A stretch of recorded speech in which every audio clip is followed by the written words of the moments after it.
Hello అండి, first మనము ఈ విధంగా పైపింగ్ రెడీ చేసుకోవాలి. క్రాస్ పీస్ కటింగ్ చేసుకొని పైపింగ్ అయితే రెడీ చేసుకోవాలి.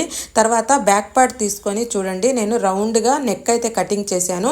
జస్ట్ లైనింగ్కి మాత్రమే మనము నెక్ కటింగ్ చేయాలి. మెయిన్ క్లాత్ని కట్ చేయకూడదు, గుర్తుపెట్టుకోండి. లైనింగ్ మీద ఈ పైపింగ్ పెట్టి ఒక స్టిచ్చింగ్ అయితే వేసుకోవాలండి. చాలామంది అయితే నన్ను అడిగారు, నెక్కి పైపింగ్ ఎలా వేస్తారు వీడియో చేసి పెట్టండి ప్లీజ్ అని. అందువల్ల వాళ్ళ కోసం నేను ఈ వీడియో చేశాను.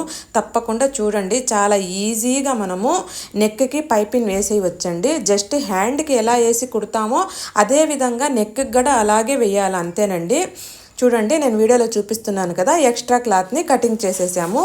తర్వాత మనము మెయిన్ ఫ్యాబ్రిక్ మీద పెట్టి ఈ విధంగా అయితే పిన్స్ పెట్టుకోవాలండి. జరగకుండా ఉంటుంది క్లాత్, అటు ఇటు కదలకుండా పిన్స్ పెట్టుకొని మనము పైపింగ్ స్టిచ్చింగ్ చేసాం కదా, అదే స్టిచ్చింగ్ మీద ఇంకొక స్టిచ్ పడేటట్టు ఈ విధంగా అయితే రౌండ్గా జాగ్రత్తగా స్టిచ్చింగ్ అనేది చేసుకోవాలి. స్టిచ్చింగ్ చేసుకున్న తర్వాత ఈ నెక్ అయితే కటింగ్ చేసేయాలండి.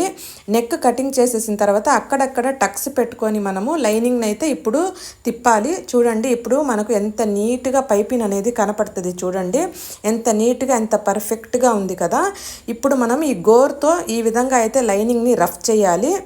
తర్వాత మనము లైనింగ్ మీద ఒక స్టిచ్చింగ్ వేసుకోవాలండి. పైపింగ్ మీద పడకుండా జస్ట్ లైనింగ్ మీదే పడాలి ఈ స్టిచ్చింగు. ఇలా స్టిచ్చింగ్ వేసుకున్న తర్వాత మనము లైనింగ్ని తిరగదిప్పాలి. తిరగదిప్పిన తర్వాత ఫైనల్గా టాప్ స్టిచ్ అయితే వేసుకోవాలండి. చూడండి, మనకు పైపింగ్ అయితే ఎంత బ్యూటిఫుల్గా రెడీ అయిపోయింది, ఎంత ఈజీగా వచ్చేసింది కదండి. మీరు కూడా తప్పకుండా ట్రై చేయండి. మీ ఫ్రెండ్స్కి, ఫ్యామిలీ మెంబర్స్కి అందరికీ షేర్ చేయండి. మీకు బాగా నీట్గా కనపడాలని బ్లాక్ కలర్ క్లాత్ మీద పెట్టి చూపిస్తున్నాను చూడండి. ఓకే ఫ్రెండ్స్, వీడియో నచ్చితే తప్పకుండా లైక్ చేయండి. Thank you.